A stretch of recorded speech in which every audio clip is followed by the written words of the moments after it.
Bien, sean bienvenidos una vez más a este su espacio expositivo con Tulio Reyes Miranda, donde estamos haciendo una segunda entrega de la lección de escuela sabática de este trimestre, en el cual estamos estudiando la epístola conocida como la epístola a los Efesios, escrita por el apóstol Pablo, y en esta segunda lección lleva como título El plan de Dios en el Mesías, es decir, el plan cristocéntrico de Dios para nosotros, para judíos y para gentiles. Así que esto es lo que vamos a comentar en esta segunda lección, y por eso vamos entonces inmediatamente a ubicarnos en la epístola conocida como la epístola a los Efesios, capítulo 1, versículo 1 al 2, donde vamos a introducirnos con el saludo epistolar del apóstol Pablo, que dice: Pablo, apóstol de Jesús, el Cristo, es decir, el Mesías, el ungido por la voluntad de Dios, a los santos y a los fieles en Cristo Jesús, es decir, en el Mesías Yeshua. Gracia y paz tengan de Dios Padre nuestro, o nuestro Padre, y del Señor Jesús, el Mesías, el ungido. Muy bien. Había comentado en la lección anterior que en este saludo epistolar algunos manuscritos antiguos muy importantes, como el Sinaítico, el Vaticano, el P46, no se encuentra el sintagma o la frase en Éfeso. De hecho, cité el comentario bíblico adventista, donde hace relación o hace este comentario precisamente de que en los manuscritos antiguos, que son muy importantes para el análisis del texto, la frase en Éfeso está omitida. Sí está en la mayoría de los manuscritos, pero aparecen manuscritos, por así decirlo, más tardíos. Algunos eh, scholars, es decir, algunos académicos, sugieren la interpretación de que en realidad esta epístola era una epístola circular para todas las comunidades que había sido fundada por el apóstol Pablo, y no específicamente en Éfeso, y que posteriormente esta epístola fue conservada precisamente en la ciudad de Éfeso, y quizás le agregaron o interpolaron posteriormente la frase, en este caso en Éfeso. Por lo tanto, podemos leer, y si uno lo lee sin la frase en Éfeso, sin el sintagma en Éfeso, uno puede ver que definitivamente pudiera esta epístola eh, ser entendida como una epístola general para todas las comunidades. Cuando dice Pablo, apóstol de Jesús, el Mesías, por la voluntad de Dios, a los santos. Es decir, los destinatarios de esta epístola es a los santos y a los fieles en el Mesías Yeshua, es decir, de manera general. Es decir, esto es una epístola para todos los santos y para todos los fieles en el Mesías. Y según el predicador, el llamado príncipe de los predicadores, como este pastor bautista llamado Charles Spurgeon, diría que realmente esta epístola es la epístola más sublime, la epístola que alcanza el pináculo del pensamiento paulino. Es decir, que en esta epístola aquí el apóstol Pablo desborda toda su madurez en cuanto a su comprensión, a su entendimiento del Sot, o mejor dicho, del misterio que estaba oculto, pero ahora que está siendo revelado, ¿ok? Y este misterio es el Mesías, ¿ok? O como diría en Colosenses, el Mesías en ustedes, nuestra esperanza de gloria, y de cómo en el Mesías judíos y gentiles son reunidos en él, y al mismo tiempo digamos, la familia que está en los cielos y la que está en la tierra quedan en este caso entrelazados. Ese es el misterio que el apóstol Pablo pues intenta abordar particularmente en esta epístola. Así que vamos entonces a analizar cómo está estructurado esta epístola. Esta epístola, por supuesto, tiene un número considerable de llamado perícopas. Perícopas quiere decir unidades, estructuras o digamos un bloque de una temática que Pablo está desarrollando. Por lo tanto, esa manera de interpretar es lo que se conoce como la semántica, ¿no? La interpretación semántica. Sin embargo, hay otra manera de poder leer la epístola y considero que esta manera es la más digamos, la más precisa para uno entender la temática que el apóstol Pablo está desarrollando dentro de esta epístola, y es lo que se conoce como las señales lingüísticas del discurso, ¿ok? Ahora, esto es una metodología para el análisis epistolar, y estas señales lingüísticas del discurso sencillamente son 5 que están presentes en la epístola. Por ejemplo, en el capítulo 1, desde el versículo 3 hasta el versículo 14, el apóstol Pablo va a desarrollar todo lo que es una doxología de alabanza al Padre de Gloria, ¿ok? Por la bendición que nos ha dado en el Mesías, que eso es lo que nosotros vamos a desarrollar. De hecho, es una perícopa. Después del saludo epistolar viene la doxología, y eso es lo que vamos a tratar ahora. Luego de la doxología, en el versículo 15, el apóstol Pablo cierra la doxología, introduce digamos, esta oración que dice de la siguiente manera: por lo cual también yo, habiendo oído de su fe en el Señor Jesús, ¿ok? Y la caridad o el ágape, el amor, ¿no? Para con todos los santos, no ceso de dar gracia por ustedes. Aquí entonces el apóstol Pablo expresa su gratitud haciendo memoria de ustedes en mis tefilot, es decir, en mis plegarias, en mis oraciones, que el Dios del Señor nuestro, es decir, el Dios de nuestro Señor, Jesús el Mesías, el Padre de gloria, os dé qué cosa. Entonces aquí, Padre, el apóstol Pablo solicita para todos los santos y fieles en el Mesías, el cual él da gracia por la fe y el amor que ellos manifiestan, por la fe en el Señor Jesús y el amor para con todos los santos. Además, el Señor les otorgue espíritu de Hokmah, ¿ok? Hokmah en el pensamiento hebreo, sabiduría. Es decir, es la capacidad de poder desvelar aquellas cosas que están ocultas. Esa es la Hokmah. También de revelación en el conocimiento de Él, alumbrando los ojos de nuestro entendimiento, para que sepáis cuál sea la esperanza de su llamado. E inmediatamente entonces el apóstol Pablo comienza a desarrollar.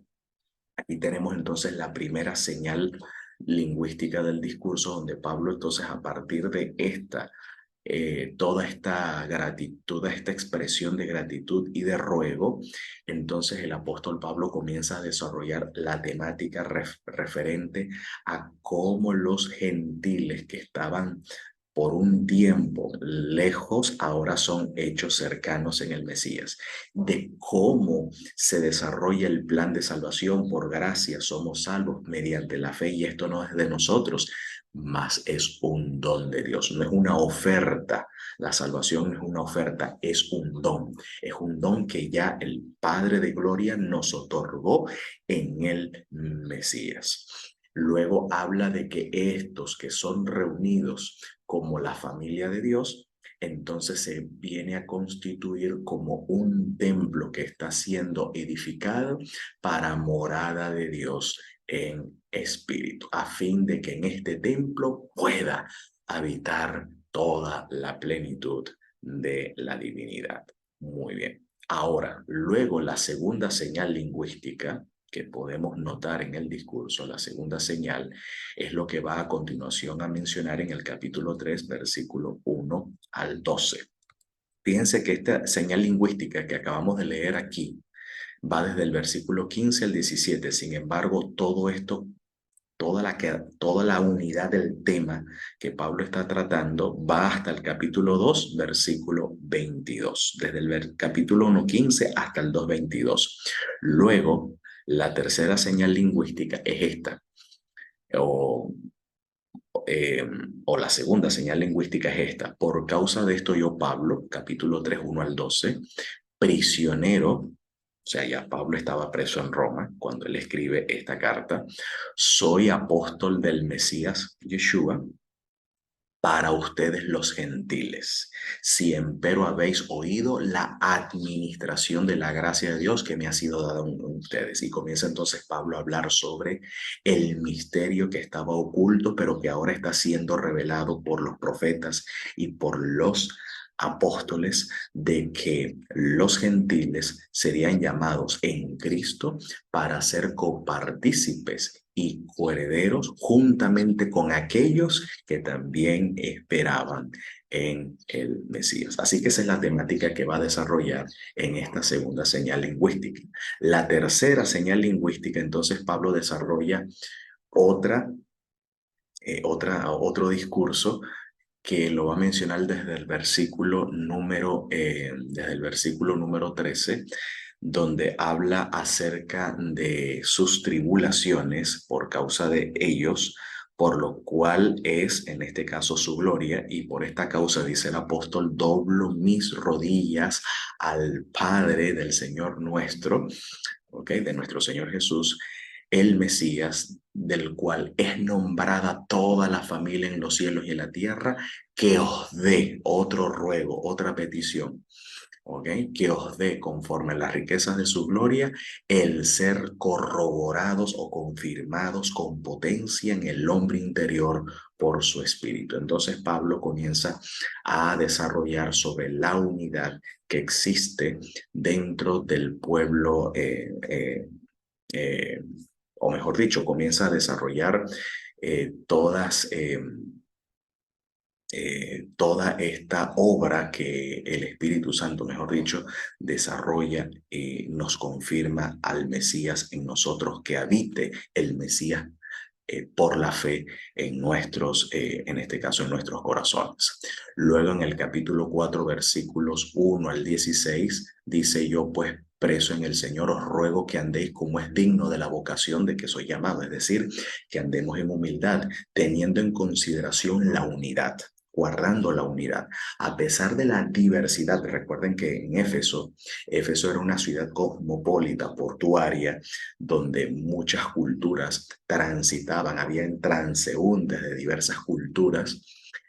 A pesar de la diversidad étnica y cultural, debemos, en este caso, los que andamos en este llamado, en esta vocación aquí es lo mismo que llamado, debemos andar en humildad, ¿ok? Y guardando la unidad, porque servimos a un solo Dios y Padre de nosotros, que es por todos y en todos, a un Señor, ¿ok? Somos llamados a una esperanza, a participar de un bautismo, de un espíritu y de una misma, en este caso, de una misma fe. Por lo tanto, aunque este único Dios y este único Espíritu y este único Señor que dispensa dones a los hombres, estos dones están destinados para perfeccionar a los santos en la obra del ministerio, donde estos dones ministeriales como el de apóstol, de profeta, maestro, evangelistas, pastores, están llamados pues a perfeccionar a los santos para que estos puedan crecer a la medida de la estatura que es en el Mesías Yeshua. Luego también menciona, ya como última señal lingüística, capítulo 4, 17 hasta el capítulo 6, 24, es decir, hasta culminar la epístola, dice luego el apóstol: así que esto digo y requiero en el Señor que ya no anden más como los otros gentiles que andan en la vanidad de su sentido. Es decir, aquí entonces Pablo va a dar instrucciones éticas o instrucciones éticas sobre la piedad práctica.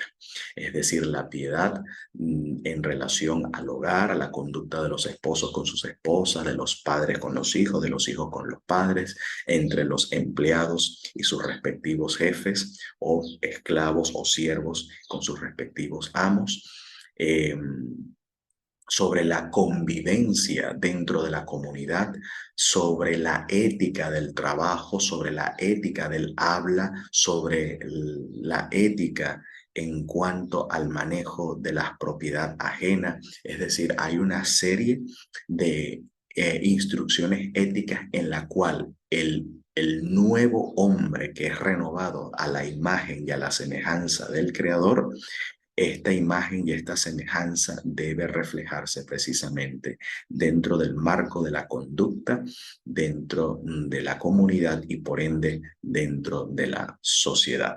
Entonces, esto es básicamente cómo la epístola puede ser analizada y cómo puede ser estudiada con estas señales lingüísticas que están presentes allí en el discurso. Y ahora entonces sí, ya vamos entonces a abordar la doxología que va desde el capítulo 3 hasta el capítulo 14. Y esto es lo que vamos a comentar. En primer lugar, Pablo entonces inicia en su epístola a hablar sobre la bendición con que el Padre de Gloria nos ha bendecido en los lugares celestiales en el Mesías. Noten, bendito el Dios y Padre del Señor Jesús, o de nuestro Señor, de Jesús el ungido, de Jesús el Mesías, el cual nos bendijo. Es decir, el Padre de Gloria nos bendijo. Y dice, nos bendijo con toda bendición espiritual. Cuando hace mención bendición espiritual, se hace referencia a las bendiciones que ahora el Señor o el Padre de Gloria dispensa a través de la ministración del Espíritu. ¿Okay? A través de la ministración del Espíritu. Es decir, que la ministración del Espíritu ministra bendición para nosotros. Entonces, el cual nos bendijo con toda bendición espiritual, es decir, el Padre de Gloria dispensa bendición a través de la ministración del Espíritu, ¿ok? En tesoros celestiales, en bienes celestiales o en los lugares celestiales en el Mesías. Es decir, en el Mesías, el Padre nos bendice con la administración del Espíritu gracias a la obra que el Mesías realizó o por medio de la obra del Mesías que éste realizó a favor nuestro. Ahora, ¿cuáles son esas bendiciones con la cual el Padre de Gloria nos ha bendecido en los lugares celestiales en el Mesías? ¿Cuáles son esas bendiciones? Bueno, vamos a ver de qué bendición está tratando acá. Debemos recordar que en la Torá hay una promesa, en la Torá, en el Sefer Bereshit o en el libro de Génesis, capítulo 22, 15 al 18, recordando aquel evento de Abraham con su hijo Isaac. Dice el capítulo 22, versículo 15, que llamó el ángel del Señor a Abraham la segunda vez desde el cielo y dijo, por mí mismo he jurado, dijo el Señor, que por cuanto has hecho esto y no me has rehusado a tu hijo, a tu unigénito, ¿ok?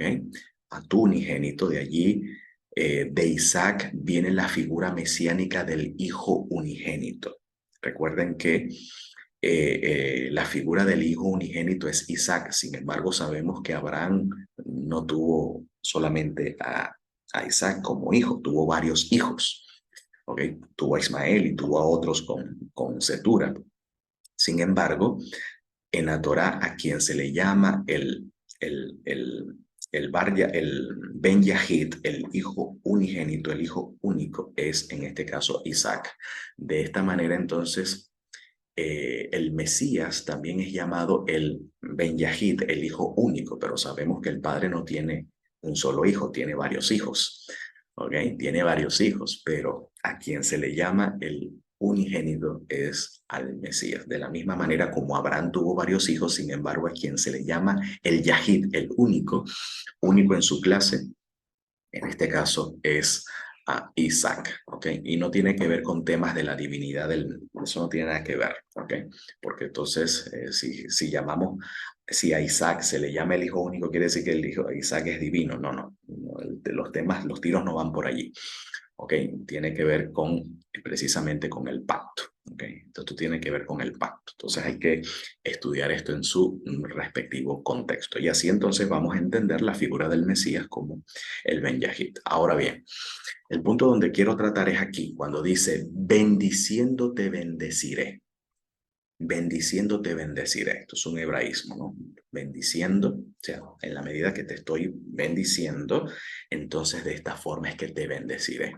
Y multiplicando, multiplicaré tu simiente como las estrellas del cielo. Aquí tu simiente como las estrellas del cielo se refiere a su descendencia y como la arena que está en la orilla del mar, y tu simiente, es decir, tu descendencia, poseerá las puertas de sus enemigos. Y aquí entonces está el viraje. En tu simiente serán benditos todos los pueblos. La palabra goy en hebreo es la palabra pueblos, todos los pueblos, que se tradujo en la Septuaginta como los gentiles, ¿ok? Pero en realidad en el hebreo Kol Goyim se refiere a todos los pueblos de la tierra serán benditos en tu simiente. Es decir, que Pablo va a interpretar en tu simiente, el cual se refiere al Mesías. Entonces, en el Mesías serán benditos todos los pueblos de la tierra por cuanto escuchaste a mi voz. Entonces ya la Torá predice o profetiza sobre la bendición con la cual Abraham participa, el cual va a ser bendecido y está siendo bendecido, pero que de esta bendición que Abraham participa y que va a participar su descendencia, es la bendición que el Padre de Gloria va a dispensar incluso a todos los pueblos de la tierra en la simiente.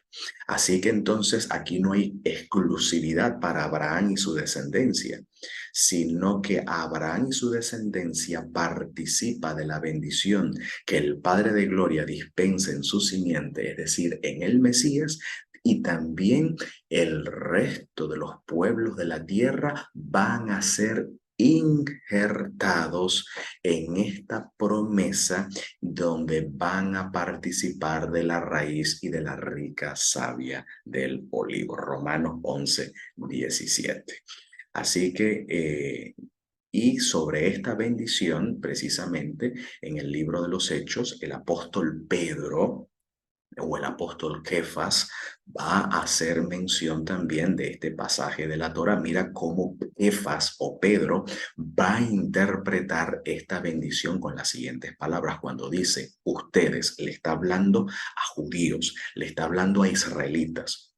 Le está hablando a la descendencia étnica de Abraham, le dice, ustedes son hijos o herederos. Aquí hijos significa herederos de los profetas. Los hijos son los que heredan, ¿ok? Ustedes son los hijos, ¿ok? De los profetas, los herederos de los profetas y herederos del pacto o hijos del pacto.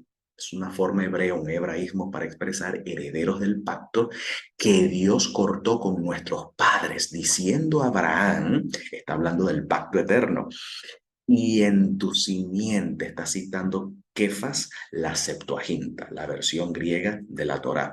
Y en tu simiente, espermatos, ¿ok? Serán benditas todas las familias de la tierra. A ustedes primeramente, al judío, ok, al pueblo judío, a ustedes primeramente, ese es el orden. El orden paulino es al judío primeramente y luego al griego, luego a los gentiles.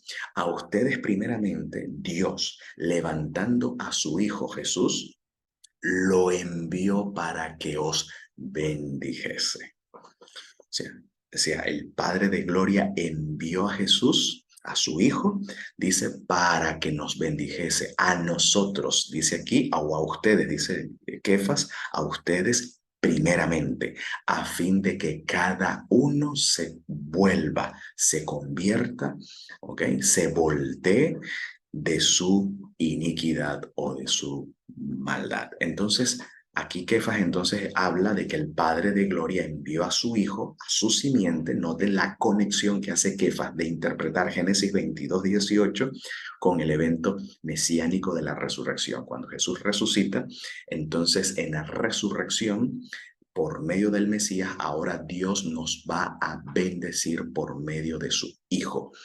Y esta bendición con que nos bendice al mismo tiempo hace que cada uno de nosotros podamos volvernos de nuestra maldad.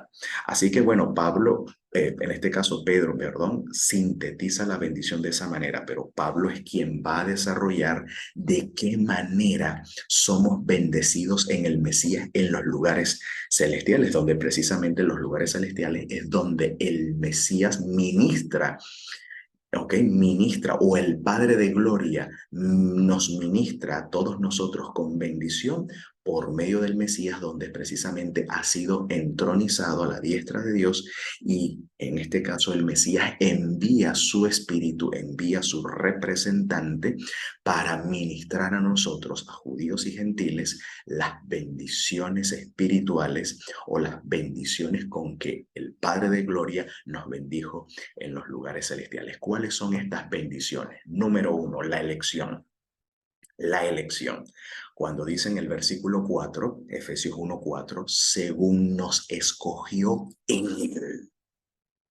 O sea, el Padre de Gloria nos eligió, nos escogió en el Mesías, en él, en esa simiente.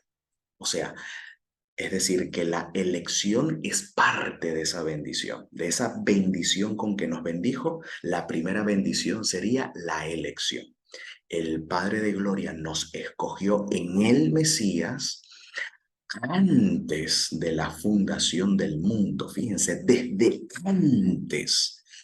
antes de la fundación del mundo. ¿Con qué objetivo el Padre de Gloria nos escogió? No nos escogió para ser salvos, no es lo que dice el texto. Vamos a respetar el texto y no le vamos a agregar el texto lo que el texto no dice. El texto no está hablando de salvación. El texto no está hablando de salvación. El texto está hablando de que el Padre de Gloria nos escogió, nos eligió para que fuésemos santos y sin mancha delante de Él en amor. Para eso nos escogió. No dice para ser salvo. No dice. Obviamente, el apóstol no está descartando de la gratuidad del don de la salvación, pero cuando habla de la elección, está hablando de la elección para un objetivo específico. No es solamente la salvación, ¿ok? En manera general sí habla Pablo de la salvación, pero aquí específicamente está hablando de la elección para algo, y es para ser santos y sin mancha delante de Él. Para eso fuimos elegidos en el Mesías. Ahora bien, en el contexto de toda la escritura, citando la tradición de la Torá y los profetas, la tradición bíblica, los que son llamados elegidos o los que son llamados escogidos es la descendencia de Abraham. Por ejemplo, citando el pasaje de Isaías 41:9, se nos dice, mas tú Israel, niño mío de Jacob, ¿ok? Así lo llama su niño, a quien elegí, noten, habla de elección, a quien elegí, escogí, semilla de Abraham o descendencia de Abraham, a quien amé, a quien acogí de las sumidades de la tierra y de las atalayas de ellas. Te llamé y te dije, niño mío eres. Hablando a Israel, niño mío eres, hijo mío eres, te he elegido y no te he desechado. Te he elegido y no te he desechado. Esto se habla de Israel. Así que hay una larga tradición bíblica de que el llamado pueblo elegido, o sea, esta elección, en este caso, es Israel. Sin embargo, podemos verificar en el contexto mediato que esto no es de carácter exclusivo. Incluso si uno estudia la literatura rabínica, por ejemplo, en el Midrash Rabbah, se hace mención que Israel fue elegido desde antes incluso de la fundación del mundo. O sea, para la tradición rabínica, Israel es uno de las 7 cosas que el Señor ya había predestinado desde antes de la fundación del mundo, y en este caso era el pueblo de Israel. Sin embargo, leer esto, si contemplamos esta posibilidad de la tradición bíblica, entonces podríamos decir, entonces lo único elegido es Israel, los demás estamos fuera. No, vamos a respetar en este caso el contexto. El contexto nos dice que la elección ciertamente es para Israel, pero también en este caso para todos los gentiles. Fíjense, capítulo 1, versículo 12 al 13, el contexto del discurso nos va a decir lo siguiente: nosotros, es decir, ¿quiénes son estos escogidos, estos elegidos? Estos escogidos y estos elegidos para ser santos y sin mancha delante de Él. Dice, nosotros que antes esperábamos en el Mesías. ¿Quiénes son los que esperaban en el Mesías? El pueblo judío. O sea, los que esperaban en el Mesías era el pueblo judío, el pueblo de Israel. Los gentiles, los griegos, los romanos no esperaban un Mesías, a menos que aquellos gentiles que hayan conocido el judaísmo han oído sobre la esperanza del Mesías, como aquellos reyes de Oriente que vinieron a visitar a José y a María en el momento del nacimiento de Jesús. ¿Ok? Porque ellos habían leído, habían entrado en contacto, ¿ok? Con las escrituras griegas, con la Septuaginta, eran filósofos y eran astrónomos y astrólogos, y habían conocido de la historia sagrada del pueblo judío, del pueblo de Israel y de la esperanza en el Mesías, ¿ok? Pero de lo contrario, ninguna nación, ningún gentil, sin estar en contacto con el pueblo judío, jamás supo sobre la esperanza del Mesías. Pero entonces en el contexto dice, nosotros que antes esperábamos en el Mesías, en el cual esperaste también ustedes. ¿Quiénes son ustedes? Los gentiles.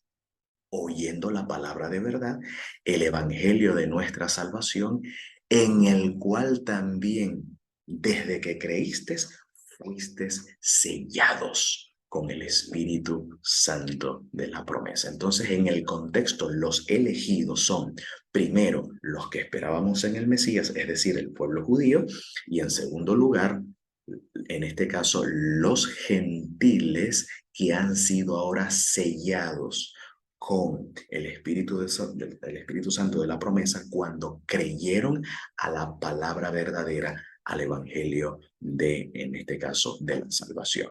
Entonces, aquí descartamos la tesis hipercalvinista de que el epístola, como interpreta Calvino, Calvino interpretó de que el Señor escoge de manera arbitraria, ¿ok?, los candidatos a la salvación. A unos desecha por su arbitrariedad, por su soberana voluntad, elige a quién salvar y elige a quién dejar perdidos.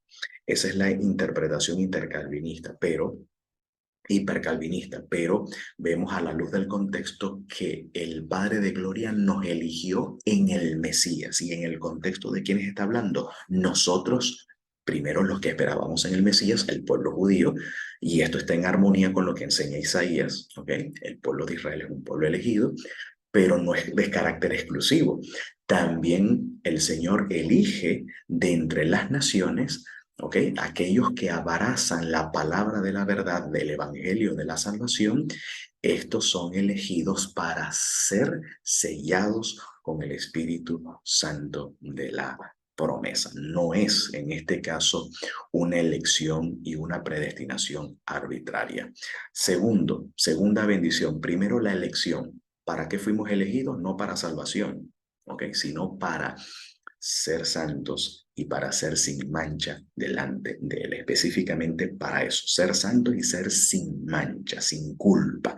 Está hablando de la impecabilidad del carácter, no carne santa, impecabilidad del carácter, porque toda conducta de acuerdo, y esto está demostrado por la psicología, toda conducta es aprendida y por lo tanto aquello que aprendemos puede ser desaprendido, que esto lo va a desarrollar el apóstol Pablo sobre el nuevo hombre, ¿ok? Que más adelante trataremos sobre ese tema, pero para eso fuimos elegidos, para ser santos y para ser sin mancha. Es decir, todo aquel que ha sido llamado en el Mesías ha sido elegido para ser santo y para ser sin mancha. Segunda bendición, la, fuimos predestinados, o la mejor palabra, o utilizaría esta versión Biblia del Oso del año 1569, ya con un castellano más moderno, más actualizado. Podemos decir que esta palabra prorizo en griego, prorizo, que se traduce como predestinar, esta traducción me gusta cuando dice el cual nos señaló desde antes el camino. Pro, antes, orizo, señalar un horizonte, ¿ok? Señalar un camino, delimitar un horizonte. Eso es lo que significa la expresión prorizo, que se traduce como predestinar. Lo que realmente significa o quiere decir, como esta versión nos ayuda a aclarar un poco, el cual nos señaló o nos fijó desde antes del camino o desde antes el camino para ser adoptados en hijos, para ser adoptados. Está hablando de la adopción o la filiación de hijos por Jesús el Mesías en sí mismo, por el buen querer de su voluntad, para alabanza de la gloria de su gracia. Y si el Padre de Gloria nos adopta como hijos por el Mesías Yeshua, significa que al mismo tiempo cuando somos adoptados, ¿ok? Somos señalados, ¿ok? Somos señalados desde antes para el camino de ser adoptados como hijos por el Mesías Yeshua, significa que Él nos hizo aceptos, Él nos recibe, nos da la bienvenida plenamente en el amado, en el amado. Esto es interesante. Es decir, que cuando el Padre de Gloria declara sobre su Hijo, este es mi Hijo amado en quien me complazco, el Padre no solamente lo está diciendo a Cristo, a su Hijo, sino que también lo está diciendo a toda la raza humana. En su Hijo son toda la raza humana, judíos y gentiles, somos aceptos en el amado y somos adoptados por hijos, ¿ok? A través del Mesías Yeshua. Entonces, quiere decir que cuando el Padre adopta a su Hijo en el jardín, diciendo, este es mi Hijo amado en quien me complazco, al mismo tiempo lo está diciendo de Israel y también al mismo tiempo lo está diciendo de todos aquellos gentiles que estarían en lo posterior, en lo sucesivo, abrazando el pacto de Dios en el Mesías, el pacto eterno. Ahora bien, para explicar un poquito más sobre este tema de adopción, ¿en qué momento recibimos la adopción? Romanos capítulo 8, versículo 15 al 17 explica, ustedes no han recibido un espíritu que los esclavice al miedo. En cambio, dice, recibieron el Espíritu de Dios. Esta es la bendición espiritual, ¿ok? La administración del Espíritu que ministra verajá, ministra bendición. Dice, recibieron el Espíritu de Dios cuando Él los adoptó. Cuando Él los adoptó como sus propios hijos y ahora los llamamos Abba, ¿ok? Que significa Padre.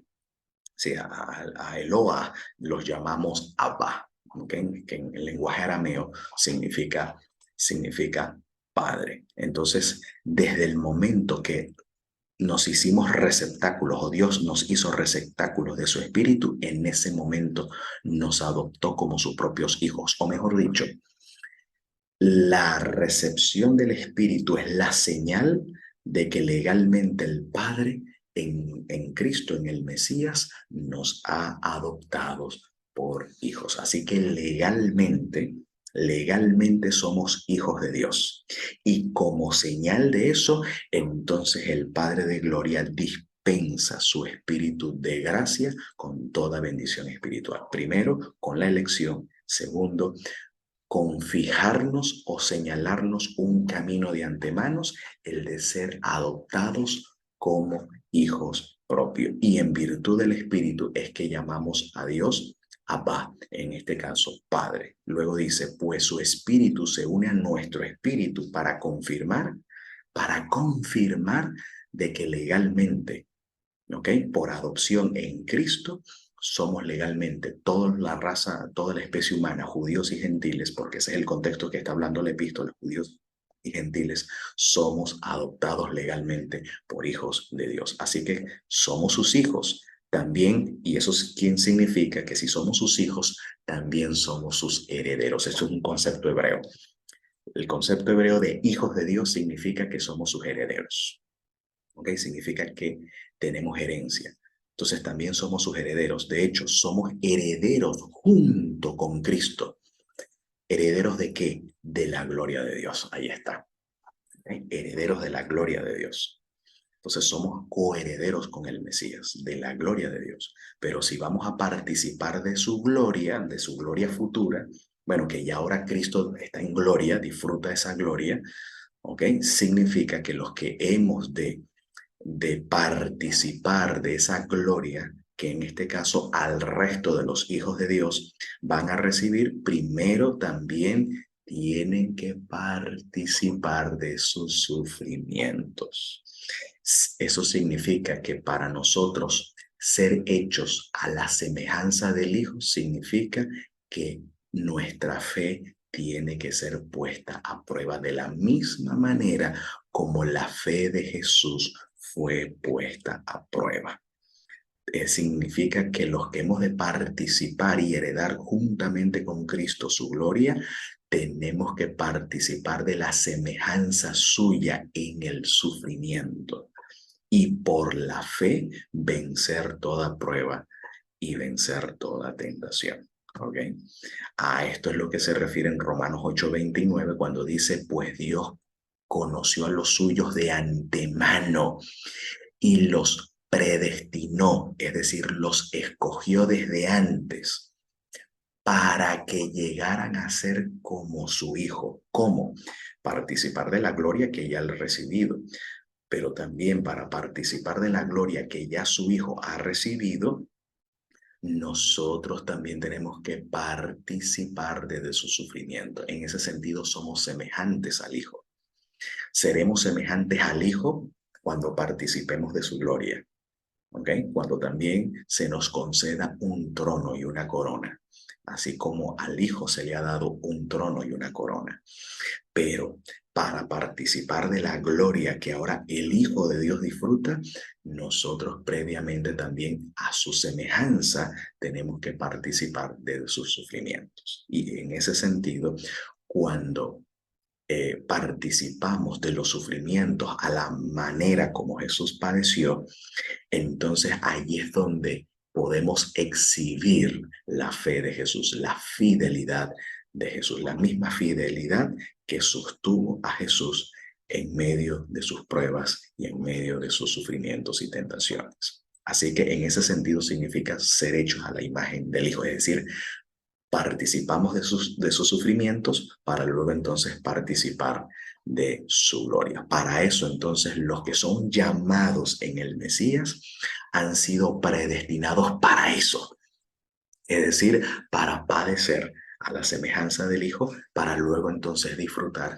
de la gloria que ahora el Hijo participa y compartir nosotros esa misma gloria. Por eso dice, a fin de que su Hijo fuera el Hijo mayor, es decir, el primogénito de entre muchos hermanos. Romanos 8:29. Así que esa es la segunda bendición, la elección para llegar a ser santos sin mancha. Fuimos predestinados o fuimos predeterminados para ser adoptados por hijos, ¿ok? Y significa que el ser adoptado por hijos significa que tenemos que compartir tanto los sufrimientos como también la gloria de Dios que ahora Cristo en este caso disfruta.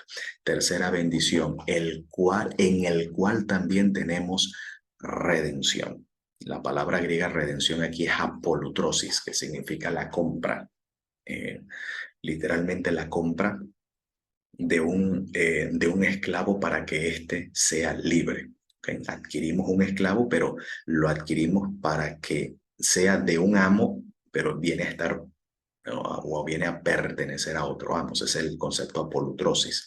Entonces, el cual tenemos redención por su sangre, la remisión de pecados por las riquezas de de su gracia. Pero esta palabra remisión de pecados, la palabra griega áfesis, apunta, es interesante que esa palabra, cuando uno la explora en la Septuaginta, en la versión griega, que es la traducción de la Tanaj, de la Biblia hebrea, es interesante que la palabra áfesis traduce del hebreo yovel, es decir, lo que conocemos como el jubileo.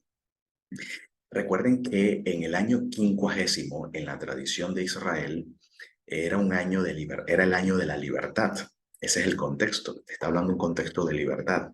Era el año donde las deudas eran canceladas.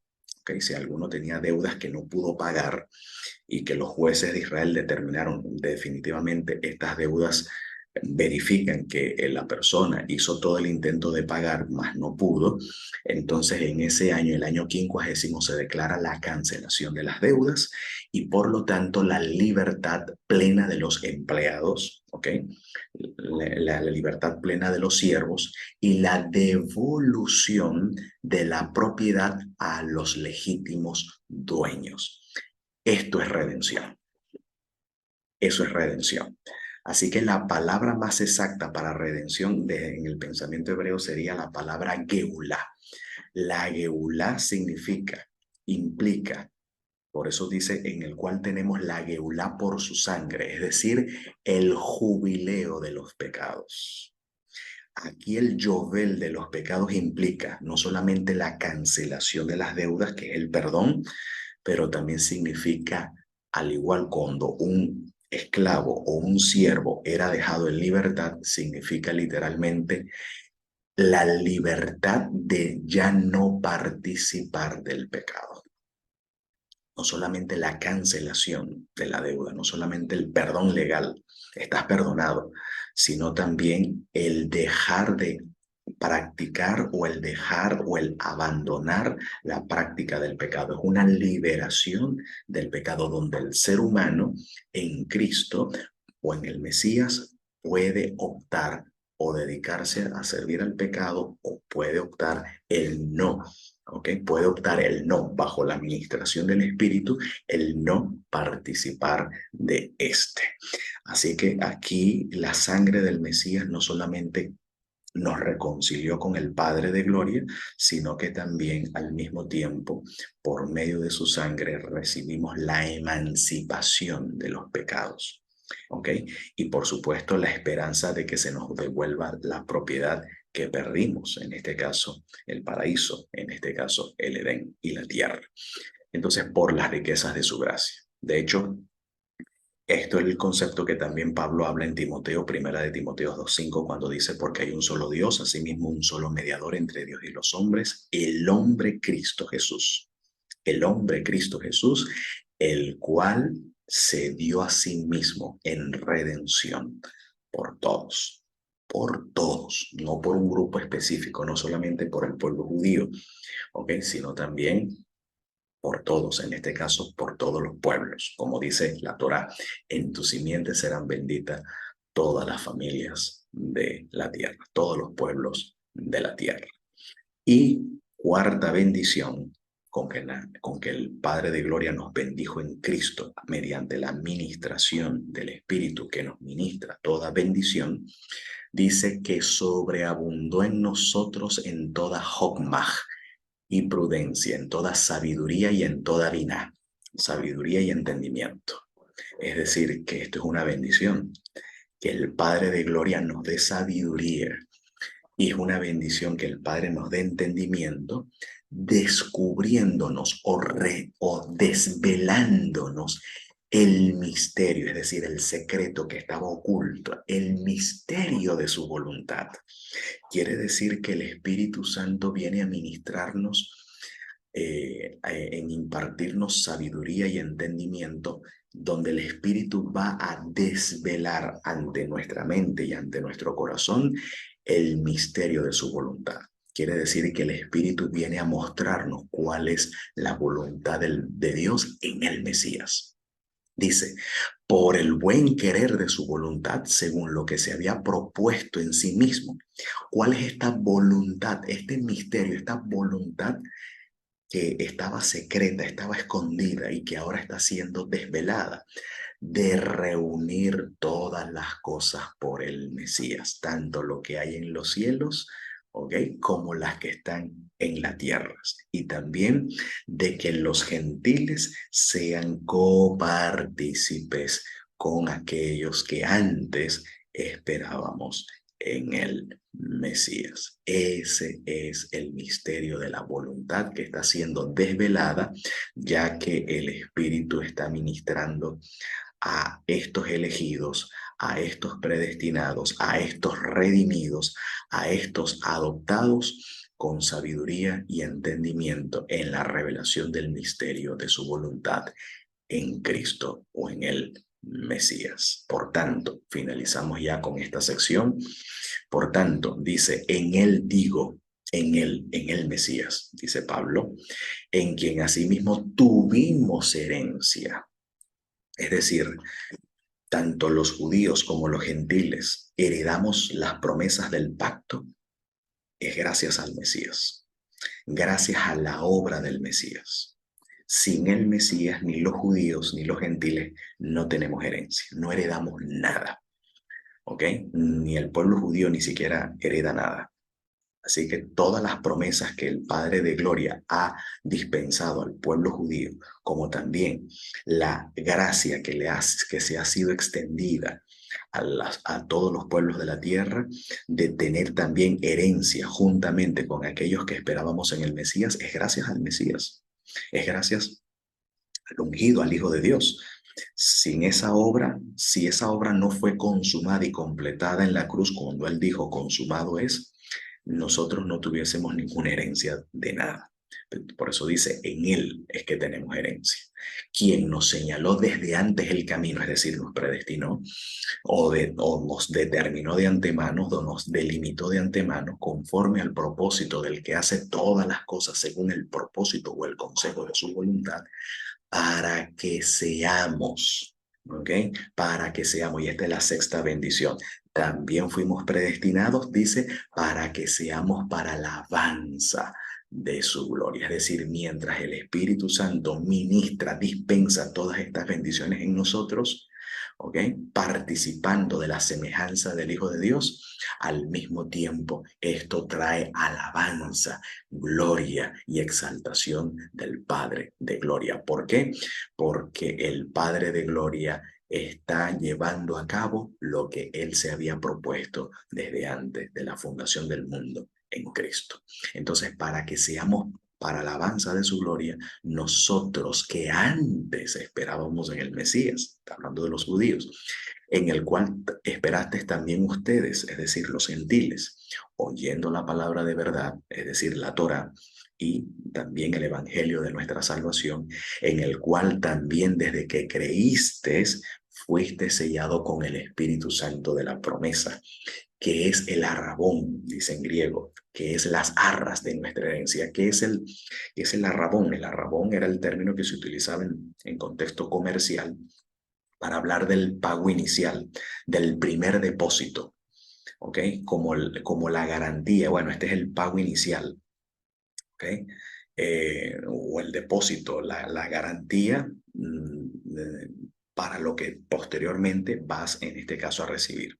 Entonces, el Eterno tiene para nosotros la herencia de llevarnos a la gloria, esa es nuestra herencia, pero por adelantado nos da un pago inicial.